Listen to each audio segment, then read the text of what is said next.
जय भीम साथियों, कैसे एक बार फिर से मैं जितेंद्र कुमार आपके बीच सशक्त भारत चैनल पर। हमारे साथ बिहार के प्रख्यात दलित सामाजिक कार्यकर्ता और थिंकर बड़े भाई गजेंद्र मांझी हैं और बगल में डीके चौधरी जी हैं।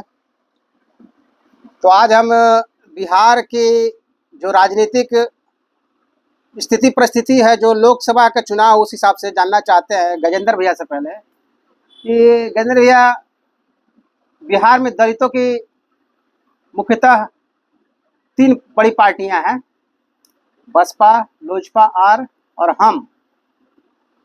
तो आपको क्या लगता है कि इन 3 पार्टियों में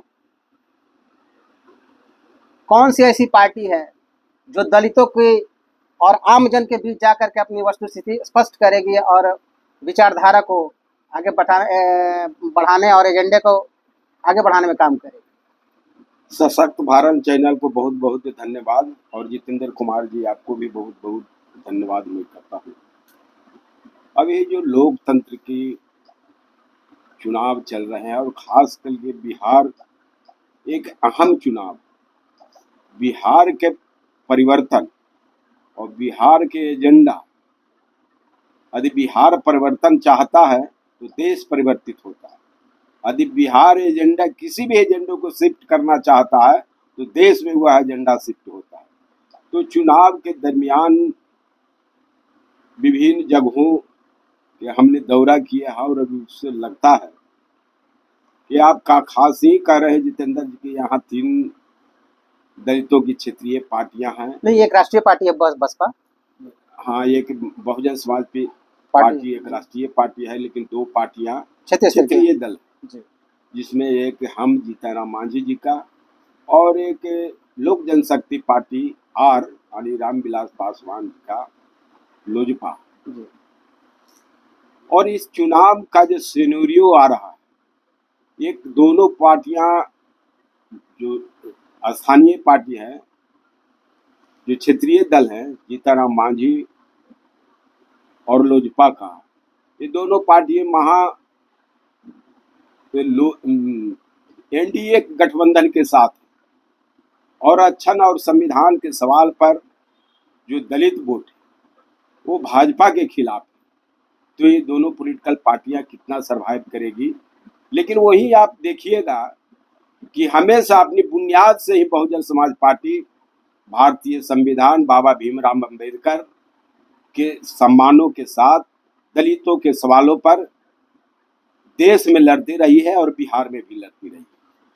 तो इन पार्टी 2 जो स्थानीय दल हैं, जिनके जातियों ने भी अपनी नकार दिया है, जाति आधारित पार्टी थी, पसवानों की पार्टी लोजपा थी और मुसलमान समुदाय की पार्टी जीतनराम मांझी पार्टी थी, उनके दोनों जातियां ने भी उनको इनकार कर दिया है, नकार दिया है।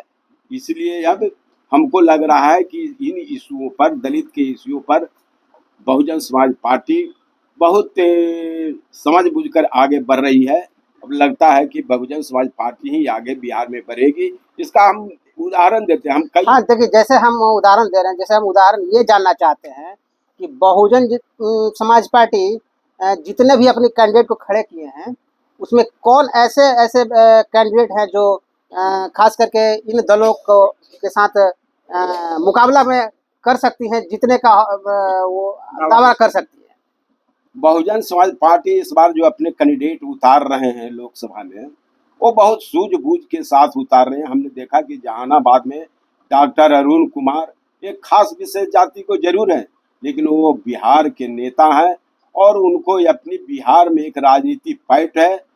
और ऐसे ही इस बार हमने पाटलिपुत्र में देखा कि हरिकेश्वर राम जी को उन्होंने बहुजन समाज पार्टी ने लोकसभा से उतारा है।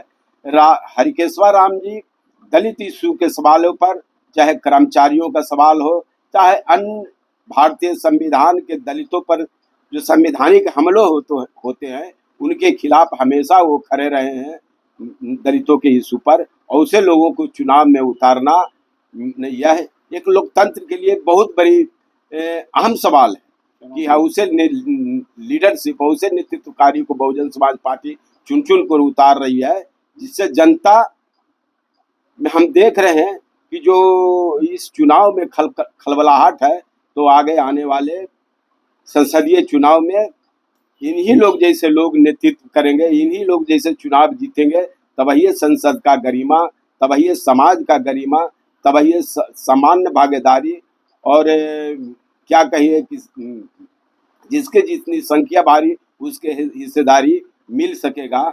इसलिए बहुजन समाज पार्टी को भी मैं बधाई देता हूं कि सूझबूझ के साथ इस बार बिहार में वो अपना कैंडिडेट उतार रहे हैं। अब लगने लगा है कि बहुजन समाज और बहुजन हित की, बहुजन सुखाय की पार्टी बीएसपी है। ये तमाम दलित को अब समझ में आ रही है, इसलिए भाजपा इस चुनाव के बाद आगे बढ़ेगी। तो क्या आपको क्या लगता है DK चौधरी जी, जो वर्तमान में अभी जो बसपा ने पाटलिपुत्र संसदीय सीट से एक पासवान जाति के जो इंजीनियर हरिकेश्वर राम जी हैं उनको टिकट दिया है, क्या लगता है आपको, क्या स्थिति होगी यहाँ की? क्या वे लड़ाई में रहेंगे या मीसा भारती है राजद की और रामकृपाल यादव भी भाजपा का है, तो उनको उनके बीच ये अपना तालमेल कैसे बिठाएंगे, ये अपने एजेंडा कैसे आम जनता के बीच ले जाएंगे? बहुजन समाज पार्टी पाटलिपुत्रा लोकसभा में इस बार अपना उम्मीदवार जो उतारा है वो सभी प्रत्याशियों से कर्मठ उम्मीदवार को उतारा है और सूझबूझ कर उतारा है। अब लग रहा है कि बिहार में बहुजन समाज पार्टी बहुत आगे बढ़ेगा, इसलिए लड़ाई होता है कमजोर से नहीं मजबूत से होता है। अब है सबरहारा वोट इंजीनियर हरकेश्वर राम के पक्ष में जाएगा और जातीय आधार पर जो चुनाव हो रहा है बिहार में उसमें प्रथम स्थान रहेगा इंजीनियर हरकेश्वर राम को, जो प्रत्याशी बहुजन समाज पार्टी उतारा है। समझ गए। इसी तौर पर जहानाबाद के भी उम्मीदवार डॉक्टर अरुण कुमार जी को भी सबरहारा वोट मिलने वाला है और वो जीत की कगार पर है। और उसी तरह से पाटलिपुत्रा लोकसभा से हरकेश्वर राम भी जीत के कगार पर हैं, इसमें कोई दो राय नहीं है। खाली हम लोगों की कार्यकर्ताओं के बीच जाना है और मेहनत करना है और एजेंडा को, सवाल को समाज के बीच में रखना है, यही उनको उद्देश्य देना है। तो साथियों अभी आप जी, मैं उनके सवालों से सहमत हूँ DK चौधरी के, लेकिन पाटलिपुत्रा में आप देखेंगे कि दोनों उम्मीदवार यादव हैं। हाँ वही कहना है। 14% अपने वोट रखते हैं यादव जाति के लोग जी, और दोनों अपनी अपनी ताल ठोक रहे हैं और वोटों की इन लोगों के नजरिए में नहीं है।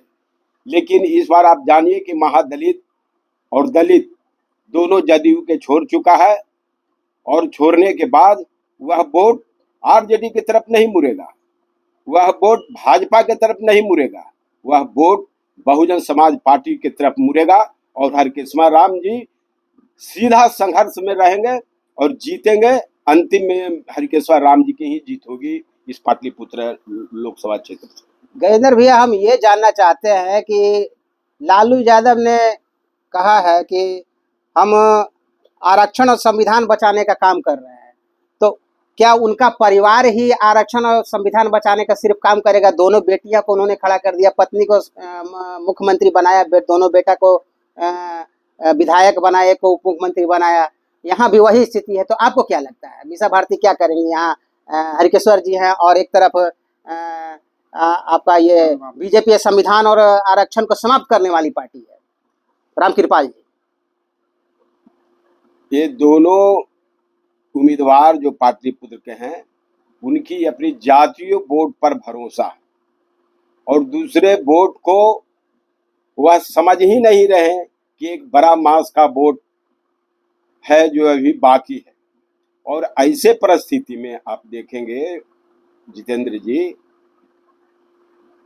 कि ये कि जो बड़ी मास है वो राजद के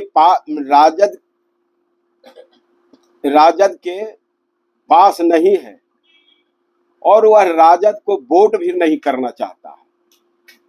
उनके आधार से इतना उबे हुए हैं, अब तो लोग गांवों में कहने लगे हैं कि अब अपर क्लास से खतरा हमको नहीं है, अब इस राज्य में हमको इसी डोमिनेंट बैकवर्ड क्लास से खतरा है जो हमसे सत्ता मांग रही है।